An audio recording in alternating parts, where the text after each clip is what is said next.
ગુજરાત સરકાર અને માનનીય મોદીજી તાત્કાલિક પગલાં લઈ અને આ બંધારણીય હોદ્દા ઉપરથી હસમુખભાઈને હટાવે, એમનું નામ પણ હસમુખ નહીં કાળમુખ રાખવું જોઈએ। ગુજરાતમાં છેલ્લા થોડા સમયથી જાતિવાદને લઈને અનેક પ્રશ્નો ઉઠી રહ્યા છે। કોઈ પણ વ્યક્તિ જો કોઈ પણ ક્ષેત્રમાં જાય છે તો સૌપ્રથમ તેની જાતિ અથવા તો સમાજ વિશે પ્રશ્ન કરવામાં આવે છે અને તે વચ્ચે હવે વાવથરાથી રબારી સમાજના આગેવાન ઠાકરસિંહ રબારીએ પણ જાતિવાદને લઈને એક મુદ્દો ઉઠાવ્યો છે। કોના પર આકરા પ્રહારો કર્યા તે જ અંગે વાત કરીશું આજે આ વિડીયોમાં। નમસ્કાર, સ્વાગત છે આપનું ક્રાંતિ માર્ગમાં અને હું છું મેક્ષુ ઠક્કર આપણી સાથે। જે સમયથી જ કિંજલ રબારીના લગ્ન એ અન્ય સમાજના યુવક સાથે થયા તે સમયથી જ ઠાકરસિંહ રબારી ખૂબ જ ચર્ચાસ્પદ ચહેરો બની ચૂક્યા છે અને તાજેતરમાં પણ ઠાકરસિંહ રબારીએ આઈપીએસ ઓફિસર હસમુખ પટેલને લઈને પણ એક વિવાદાસ્પદ નિવેદન આપ્યું છે। શું આરોપો લગાવવામાં આવ્યા હસમુખ પટેલ પર, સીધા તેમની પાસેથી જ સાંભળી લઈએ। જય શ્રી કૃષ્ણ। ગુજરાત જીપીએસસીની પરીક્ષા બાબતે ઘણા સમયથી ચર્ચાઓ ચાલતી હતી, પરંતુ અભ્યાસ કર્યા સિવાય ક્યારે કોઈ બાબતની ચર્ચા ના કરવી જોઈએ।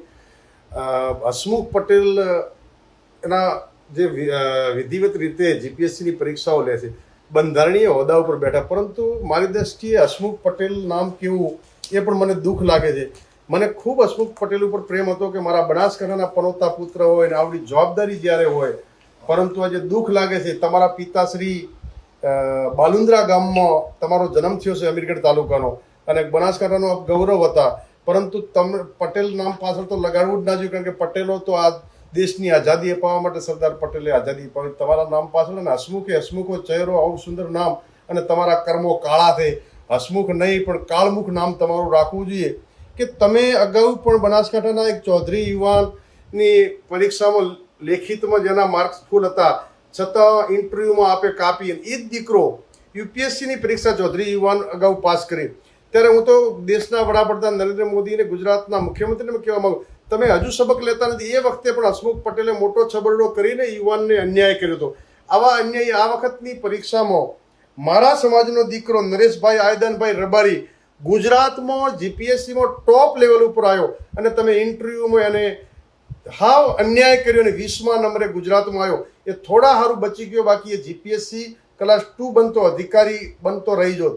તમે ઈબીસીમાં પણ અન્યાય કર્યો। ઈબીસીમાં આવતી બીજી કોઈ પણ કોમને નથી લીધી, તમામ વિદ્યાર્થીઓને જેના 64% 65% હોય લેખિતમાં, અને એને તમે 10% ઇન્ટરવ્યુમાં આપી દો, અને જેના 39% હોય એને તમે ઇન્ટરવ્યુમાં 90% આપીને આ ગુજરાતની ધરતી, અને તમે બનાસકાંઠાના પનોતા પુત્ર હતા એનું મને ગૌરવ હતું।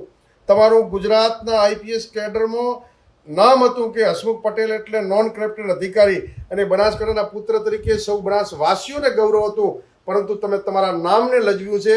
હું ગુજરાતના મુખ્યમંત્રી, ગૃહમંત્રી અને તમામ આજે દુઃખ લાગે કે સંરક્ષક ઓબીસીના પ્રણેતા, ઓબીસી એસસી એસટી માટે ગુજરાતના મુખ્યમંત્રી તરીકે રાજીનામું આપી દીધું હતું માધવસિંહે, પરંતુ ઓબીસી એસસી એસટીને અન્યાય થવા દીધો નહોતો।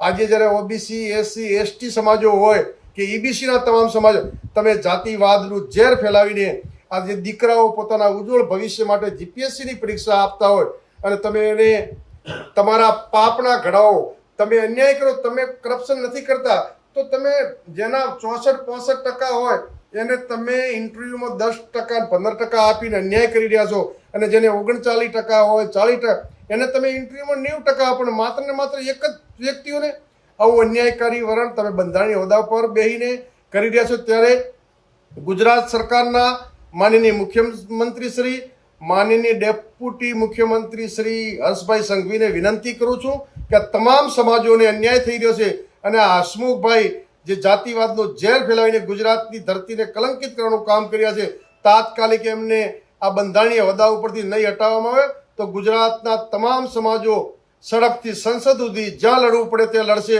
પરંતુ આ તમામ દીકરાઓ જ્યારે પરીક્ષા આપતા હોય અને એમના જિંદગીના અરમાનો રોળી દેવાનું જે પાપ કરી રહ્યા છો, એનો મતલબ તો તમે જેને 40% વાળાને 39% વાળાને 90 ઇન્ટરવ્યુમાં આપો છો 90 ગુણ, એનો મતલબ તમે કરપ્શન કોઈને કોઈ દ્રષ્ટિએ કરતા હશો તો જ આ રીતે 90 ગુણ આપતા હો। બાકી જે લેખિતમાં ફર્સ્ટ નંબરે હોય અમારો દીકરો આયદનજીનો દીકરો ભાઈ નરેશ, અને નરેશને તમે આખા ગુજરાતમાં લેખિત પરીક્ષામાં ફર્સ્ટ હોય અને ઇન્ટરવ્યુના માર્કસમાં તમે કાપી અને તમામ સમાજોનું અપમાન કર્યા છો। ગુજરાત સરકાર અને માનનીય મોદીજી તાત્કાલિક પગલાં લઈ અને આવા બંધારણીય હોદ્દા ઉપરથી હસમુખભાઈને હટાવે. એમનું નામ પણ હસમુખ નહીં કાળમુખ રાખવું જોઈએ.